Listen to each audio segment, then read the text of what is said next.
Kumusta mga ka-baller? Narito na ang ating mga NBA balita para sa araw na to. Pero bago yan, wag sanang kalimutang mag-like, share and subscribe. Click the bell all nang updated ka sa mga nangyayari sa NBA. Wala nang intro ka-baller para sa ating unang balita. Buti na lang talaga at hindi nga po natuloy ang Jimmy Butler to Boston Celtics dahil sa panahon nga po na yun ka-baller, marami nga pong hinihingi nga po itong team ng Chicago Bulls at kasama na nga po doon itong dalawang first round pick na naging sila Jaylen Brown at ito nga pong si Jason Tatum na sa ngayon ay mga franchise player nga po ng Boston Celtics. Hindi gaano kagalingan noon ka-baller etong si Jimmy Butler nung siya ay nasa team pa ng Chicago Bulls kumpara ngayon sa team ng Miami Heat. Kung sakaling natuloy ang nasabing trade na yun, hindi rin natin masasabi kung talaga nga bang mapupunta etong sila Jason Tatum at Jaylen Brown sa koponan ng Chicago Bulls dahil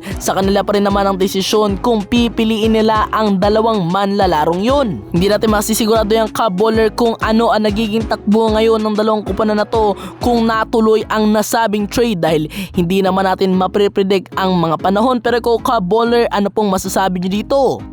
Samantala, diretso tayo sa ating sunod na balita ka-baller dahil ayon mismo kay Aling Marites Este, ayon pala kay Paul Pierce, eto nga daw si LeBron James ay naniniwala siyang makakalaro ito sa paparating nga po na 2024 Olympics. May mga nagsasabi ka-baller na ito nga pong si LeBron James ay matanda na. Yung iba naman may mga nagsasabi naman na ito nga pong si LeBron James ay pwedeng maging kakampi ito nga pong sila Kevin Durant at Stephen Curry once na makilahok rin sila sa paparating nga po na Olympics. May point ka-baller na nagsabi na eto magandang combination ito yung paghaluin nga po itong sila Stephen Curry, Kevin Durant and LeBron James. Makakita tayo ng isang pambihirang moment na kung saan magkakasama ang tatlong pinakamagagaling na manlalaro sa kasaysayan ng basketball. At kung magkataon ngayon ka-baller, marami ang nagsasabi na sure win sila para nga po sa gold medal sa paparating na Olympics. Pero ko ka-baller, ano pong masasabi niyo dito?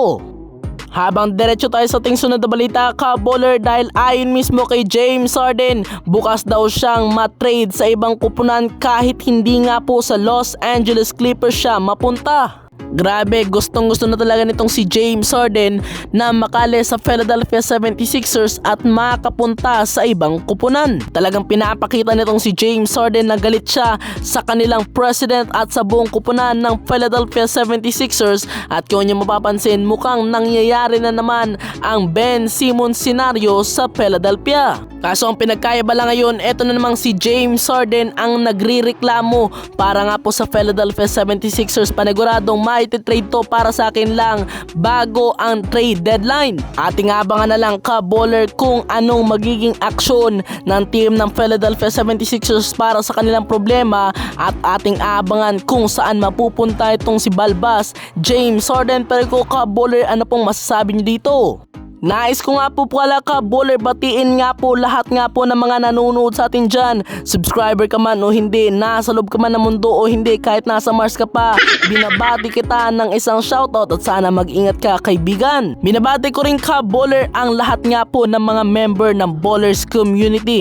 Ang mga nag-comment sa atin na kinabibilangan nga po nitong sila Mr. Minecraft at ito nga pong si Rich Andre. Salamat po mga ka-baller at ito nga po nagtatapos ang ating mga balitaan. Kaya kung gusto nyo po ng mga gantong video, please subscribe, hit the bell all nang updated ka sa mga nangyayari sa NBA. Salamat po sa inyong panonood. God bless!